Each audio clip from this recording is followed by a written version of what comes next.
Sayın Bakanım, değerli konuklarımız, açılış konuşmaları ardından organizasyonumuzun etkinlik konuşmaları bölümüne geçiyoruz.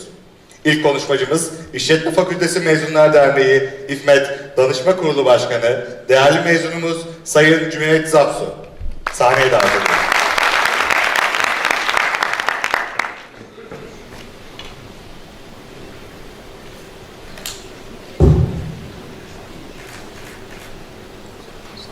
Hoş geldik, hoş geldiniz.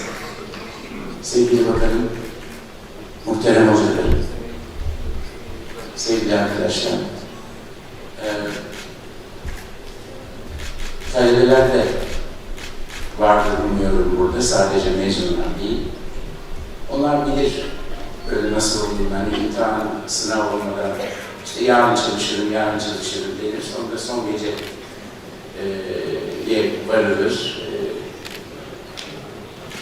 Sabah 1.30'da tabii ancak sıra geldi yani şöyle bir iki not alabilir. İzninizle ara sıra bu nota bakacağım. Yanlış hatırlamıyorsam bu sizlere 3. hitabım oluyor. Son 2014 sordum galiba, değil mi? Uzunca bir konuşma, soru cevap imkanımız olmuştu.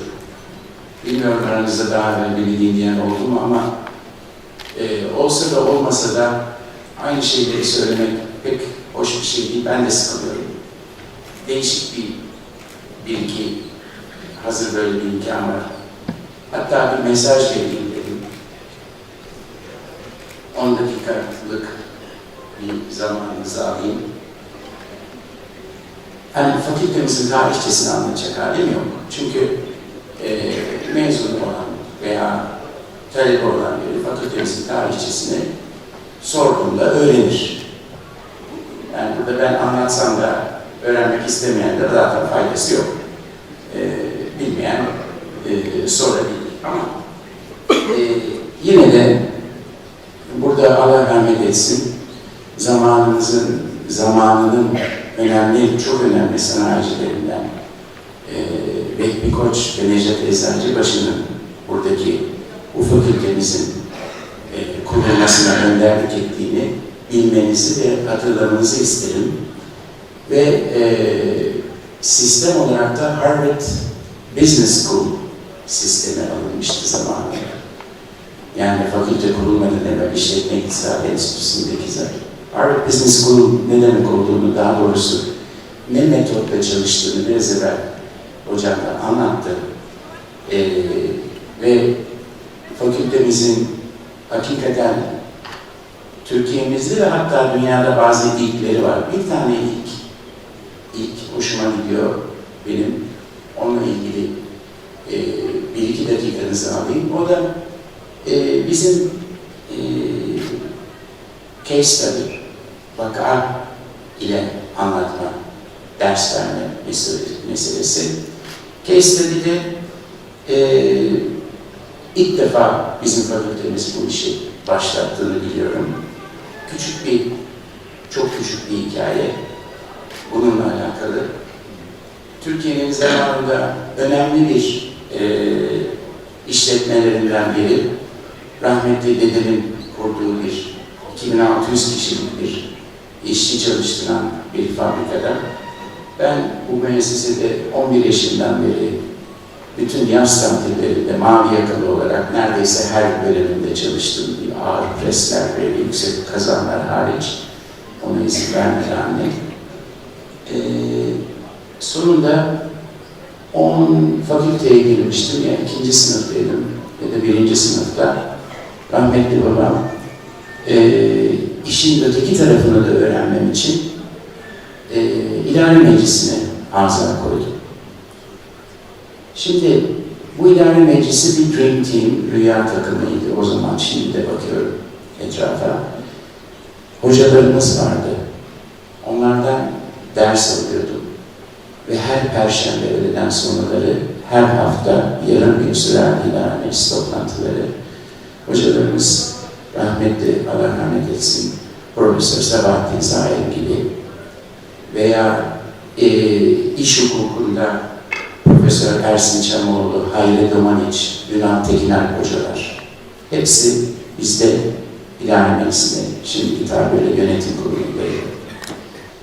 Ve orada dediğim gibi ciddi bir ders alma imkanım oldu.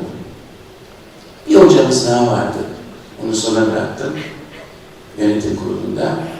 Finans hocamız bizim Profesör Atilla Gönenli. Şimdi ben galiba 3. sınıfta, yanlış hatırlamıyorsam, finans dersinde Atilla Hoca'nın dersine girdim fakültemizde. Çok fazla dikkat etmedim galiba.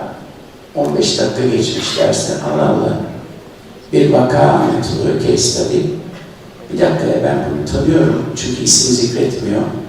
Meğersem bizim fabrikayı anlatıyormuş hocam. Yani tahmin edebilirsiniz oradaki şaşırmamı. Ve tabii ki hoşuma gitti fakat bir de ders olarak dinlenmesi güzeldi. Mezunlarımız hakkında söyleyecek pek bir şey yok. Yani sevgili bakanımız dışında birçok siyasetçi hem de değişik şeylerden, yani değişik görüşlerde olan siyasetçi yetiştirmişiz.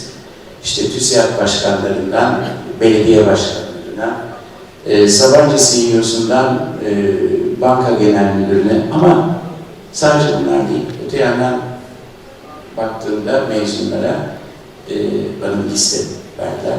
Bildiğimden değil, yani oradan bakıyorum. Bir baktım, yani her türlü, her yerden çıkıveriyor bizim mezunlarımız. Tiyatrocu, sanatçı, oyuncu, sporcu. Hatta öğrendiğime göre Fatih Portakal bile izlenmiş. Demek ki oldukça ön yargısız, geniş vizyonlu yetiştirilmişiz ki her telden çalabilmişiz. Bir de eskiden beri, bilmiyorum sizler ne yapıyorsunuz, mesleğiniz soruluyor ya bazı şeylerde, meslek hanesi var. Mesleğiniz dediğinizde ne yazıyorsunuz? Ben her zaman böyle bir şaşırmışımdır. İşletmeci ya da ne yazılır? Yani ne işletiyoruz, kim işletiyoruz? Veya siyasetçi arkadaşlarımız siyasetçi mi diyor, işletmeci mi diyor yani. Ne bileyim, her şeyin, tiyatrocunun, hepimizin bir kendi müşterisi var. Meslekleri sorulduğunda ne yazıyor bilmiyorum. Ama şaka bir taraftan bizim mesleğimiz, yani öğretmen değil, mühendis değil, doktor değil, ama bizim bir mesleğimiz var. Bunun bilincinde olalım. Ve ben bu mesleği seçtiğimden hakikaten memnunum. İnanın bana, hepimiz çok şanslıyız bu yönde. Çünkü dünya inanılmaz hızlı gelişiyor. O kadar çabuk gelişiyor ki eskiden 100 senede ki gelişmeler şu anda 10 senenin altına düşmüştür. Ve ya da bir misal vereyim. Modern tıbba erişen, modern tıbba erişmek de demek biraz siyasi bilen, politik bilen, yani parası, annesinin babasının parası olan bir bebek bugün doğduğunda. Hocamdan bilir, sizler de duymuşsunuzdur. Hayat beklentimiz artık 120 sene. 120. Yani kendini içkiye vermezse, şunu yapmazsa, bunu yapmazsa. Artık 120 sene oldu bugünkü tıbba göre. Şimdi bunun ne demek olduğunu bir düşünelim. Öyle bir dünyadayız artık. Yani en basitinden sadece bu gerçeği düşünürsek, bırakın her şeyi, devletlerimizin, bütün dünya devletlerinin en çabuk şekilde emeklilik yaşını yukarı çıkarması lazım. En çabuk şekilde. Yetişemeyecekler yani. 120. Hadi diyelim kendimize iyi bakmadık. 100. Çok anormal bir şey anlatmıyorum. Ben 1960'ları hatırlıyorum. Türkiye'nin ortalama ölüm yaşını şöyle bir bilenler bilir. Şimdikinden 20 sene daha az. 50 senede ya da 60 senede 20 sene yükselmişiz. Bundan sonra da yükseleceği belli. Demek ki sosyal sistemin çökmemesi için, ki şimdiden çöktü dünyada bu sosyal sistem. Ben çocukluğumda, talebeliğimde herkese reklam yapılıyordu. İngiltere'nin healthcare sistemi, müthiş bir İngiliz sağlık sistemi. Şu anda tamamen çökmüş durumda. Çünkü yaşlılar daha fazla, gençler daha az. Yani bir çocuk da yetmiyor. Bizim emeklilik yaşını, bir çocuk her şeyde şart ama emeklilik yaşını da mutlaka çıkarmamız lazım. Bu bir tane bir insan. O kadar çok şey geliyor ki başımıza. Yani birçok meslek şimdiden tarihe karışmak üzere. Meslek diyorum, tarihe karışmak üzere. Misalen bunlar sadece yani bilebileceğiniz şey avukatlık.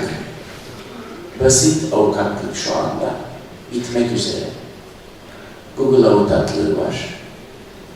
Amerika'da artık birçok şeyde kusura bakmayın avukatlar vardır aranızda ama misal veriyorum, değişecek olan en çok bir şekilde bırakın onu, tıpta teşhis artık gittikçe makineleşiyor, gittikçe robotlaşıyor. İnanılmaz bir değişim geliyor. İşte buralarda bana göre bence her derde deva olabilecek, bizim gibi her işe karışabilecek insanlar gerekiyor.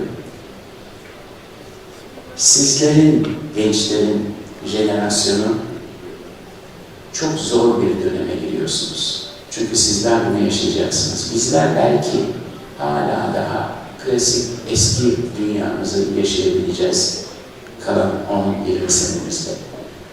Ama sizler bunu şu anda anlattığımı göreceksiniz. O yüzden gelecek olan, 4 nala gelen yeniliklere açık olmamız lazım. Ve gereksiz, lüzumsuz işlerle de iştigal etmemek lazım. Biz işletmeciyiz. Berber dükkanı işletiriz, hastane işletiriz, en büyük holdingi de işletiriz.